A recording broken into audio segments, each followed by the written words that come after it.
Alors dans cette vidéo, nous allons parler de la période la plus redoutée en dropshipping, le nouvel an chinois. On va voir ensemble pourquoi les gens ont peur de cette période, que faire si vous testez des produits pendant le nouvel an chinois, ou encore si vous avez un produit winner ou une marque déjà rentable et que vous ne souhaitez pas arrêter les publicités par peur de perdre en performance. Alors le nouvel an chinois, c'est comme le nouvel an pour nous, sauf que c'est basé sur le calendrier lunaire chinois. Donc du 29 janvier au 20 février à peu près. Et pendant cette période, 90% des entreprises sont en arrêt ou en sous-effectif, inclus les usines de production. Alors quand on fait ce business model, beaucoup de personnes vont vous dire d'arrêter vos publicités. Car les délais de livraison seront plus longs, vous allez avoir une note de page Facebook très basse et perdre votre compte publicitaire. Et ça, c'est vrai. Mais personnellement, je n'ai jamais suivi ce genre de conseil. Je préférais vraiment être devant le fait accompli que de laisser l'opportunité à mes concurrents de trouver mon produit et de le scaler à ma place. Maintenant, si vous voulez lancer des produits pendant cette période, voici quelques conseils. Alors le premier conseil, ce serait de passer directement avec un agent au lieu d'utiliser AliExpress. Alors un agent,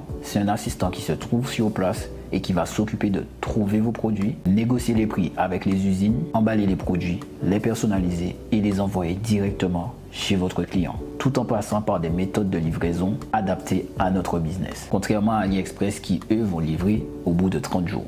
Alors, avant de lancer votre produit, je vous conseille de rentrer en contact directement avec un ou plusieurs agents pour savoir s'ils peuvent prendre en charge votre produit. Est-ce qu'ils peuvent le trouver facilement? Quel est le prix du produit et quels sont les délais de livraison dans cette période?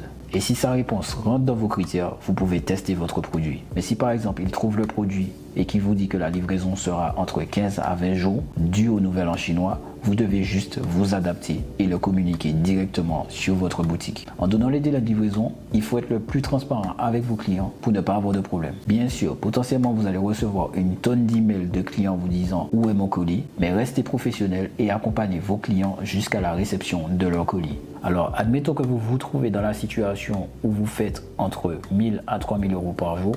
La première chose à faire, c'est de contacter votre agent et de savoir quels sont les délais de livraison actuels. Demandez-lui combien de temps que l'usine va rester fermée ou si elle sera partiellement fermée. Alors pourquoi je dis partiellement fermée? Car il y a des usines qui vont faire des articles en trop et du coup on n'aura pas besoin d'attendre la production. Ils vont juste nous vendre les produits. Donc du coup ça c'est la partie commerciale. Alors le seul inconvénient c'est que si vous avez déjà des produits avec vos logos dessus, vous allez potentiellement vous retrouver sans logo dessus. Mais si vous n'avez pas encore passé cette étape de mettre des logos incrustés sur vos produits, vous n'aurez jusqu'à passer des commandes et expédier vos colis. Alors ça peut arriver que l'agent trouve votre produit mais qu'il n'y a pas assez de pièces pour couvrir toute la période du nouvel an chinois. Donc dans ce cas, le mieux c'est de baisser votre budget publicitaire. Je sais, ça peut être un gros dilemme quand on est entre 1000 à 3000 euros par jour, mais c'est mieux de manager votre business en le faisant passer de 500 à 900 euros que d'être en rupture de stock pendant une longue période. En conclusion, le nouvel an chinois n'est pas quelque chose de fatal au dropshipping ou au e-commerce en général. Il faut essayer de s'adapter à la période